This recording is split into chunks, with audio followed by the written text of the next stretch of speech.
Resistance and resistivity. Resistivity is a property of a material that depends on temperature. That means when temperature changes, resistivity of the material changes. For metals, resistivity increases with temperature. For semiconductors, resistivity decreases with temperature. Semiconductors are called thermistors. You see, resistivity is often referred by the letter rho, the Greek alphabet rho. Resistance is often referred by the letter R, capital R. For metals, resistivity increases as temperature increases. For semiconductors, resistivity decreases as temperature increases. Semiconductors are also called thermistors. Here we can say that the resistivity is a function of temperature, that is fine, and that is, suppose if you take copper, and copper you make any shapes. For all the shapes, the resistivity at a particular temperature are all the same, but different shapes will have different resistance.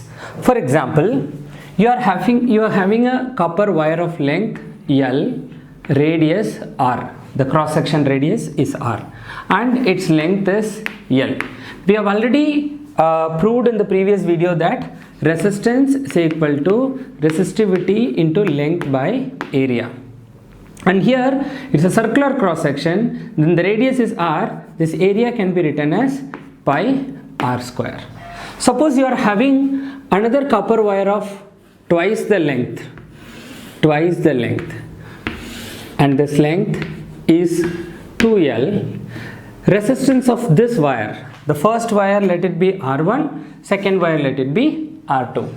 That is going to be equal to rho. This rho is the resistivity of copper.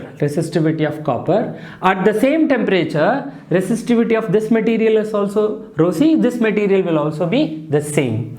Into length is 2L by pi R square. And you take another wire of length, same length as that of the first one, but the radius is 2 times the radius of the first one. Let us see the effects and let us call it R3. What it is going to be? R3 is equal to resistivity of copper into length L and area pi into 2R square. So the radius, area of cross section of a circle is pi R square. Here radius is, in terms of this, it is twice that of it, so it is pi into 2R square. If its resistance is R1, this is R2 and this is R3. So what is R2 by R1? R2 by R1. R2 is rho c into 2L by pi R square by rho c into L by pi R square. So what happens? Everything will be changed. So it is 2 times, it is 2, then R2 is equal to 2 times R1. So when you double the length, resistance doubles, but the resistivity does not change. You know that resistivity is the property of the material, whereas resistance is the property of the object. For different shapes, you will have different resistances, but whatever be the shape, if they are all made of the same material at the same temperature, they are all having the same value. Then let us try to do R3 by R1. R3 is rho c into L by pi into 2R square, which 2R whole square becomes 4 pi R square, because 2R whole square is 4R square, so 4 pi R square divided by R1 is rho c into L by pi R square.